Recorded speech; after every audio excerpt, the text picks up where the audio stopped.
Today we're going to change the oil on the Kubota skid steer. Now I did a detailed video on this before at the 50-hour mark, so watch that one if you want very specific step-by-steps.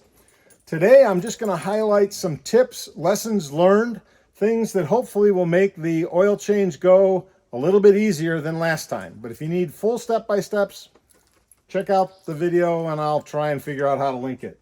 Definitely will be listed in the description. So the number one thing with this is, welcome back to Building the Farm, where I make the mistakes so you don't have to. I used to work in an office and now I'm working out here in the great outdoors. We bought some land, it's primarily forest, and I'm working on how to take care of skid steers, GX commercial big bear chippers, and various other farm implements as we try and clean up this forest and eventually build our homestead. If you're old like me, and I'm in my 60s now, kneeling can be pretty painful, and gravel doesn't make it any easier. So whether you're working on gravel or concrete, get yourself some gardening kneeling pads. It makes a big difference.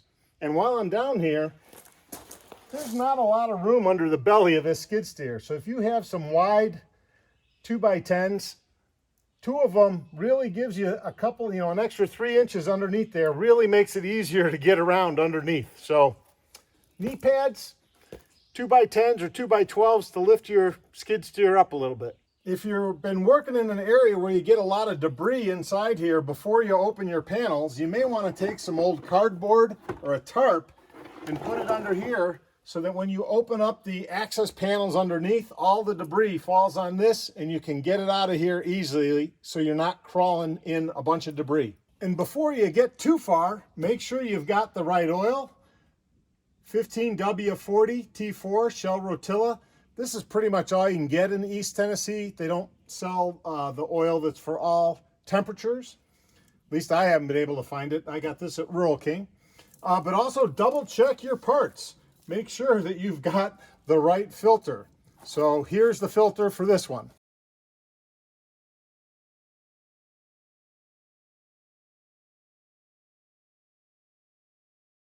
And I'll have Amazon affiliate links in the description for anything that we've used in the video or other previous videos. I'll also start to use the new YouTube shopping icons if there's a product in particular I want to highlight.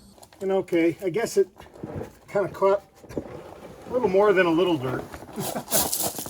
Clean your insides out more often. Drain your oil pan before you start on the next project to make sure you got enough room for this oil change.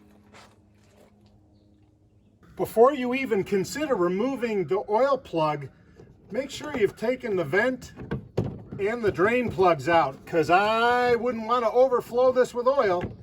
So take those out before you put it underneath there. Once you've loosened up the oil plug, if you did warm up the engine, make sure you're wearing a glove and your safety glasses when you take the plug out so you don't get burned by the oil.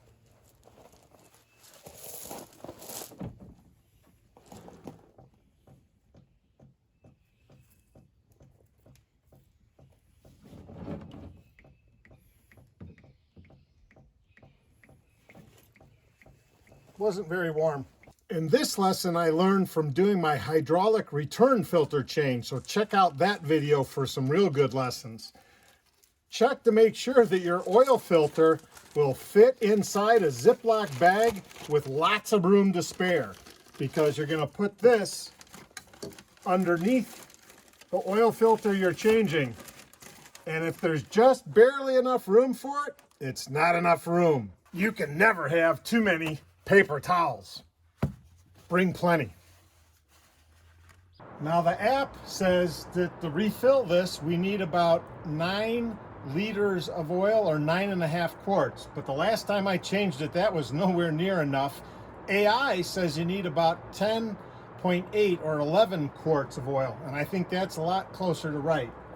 The other thing is, don't confuse engine oil with hydraulic oil. So we're going to put our oil in here. If you use your machine in a very dusty area like I do, before you start adding oil, clean off the dust all around the area. So if you bump into something, you aren't knocking dust into your brand new clean oil. You can also remove this panel, which will give you a little extra clearance to get to the oil, a little bit. Boy, is this dusty. Now, last time I used a funnel and it was a disaster. We're going to try this new way with a pitcher, which is kind of how they show it in the manual. Hopefully that works better. Definitely working better, but I won't be able to get the entire thing in there. There is just not a good way to get to that oil inlet. So the pitcher's working out, but this nozzle really needs to be a bit longer than this. If I rotate the pitcher, I can get just about all the oil in, but the problem is the nozzle really should have been about 1 foot long. This is maybe 9 or 10 inches. You could be out to here with the pitcher, it would work, so you need a longer nozzle. Somebody suggested a beer bong. That might work if you could suspend the funnel somehow. So the filter's on, oil is in. It basically works by rotating this. You can fill it, but you'll have about a half a quart left in the bottom of the jug. The bottom line is this works much better than trying to hold a funnel by yourself and pour the oil in out of a big jug. So I would go with the pitcher for sure. Hopefully with the hose extension, it'll work better. That's it for today. Here's the list of tips on all the things we improved. Have a great day. Thanks for watching. Seriously, an airplane in the middle of nowhere?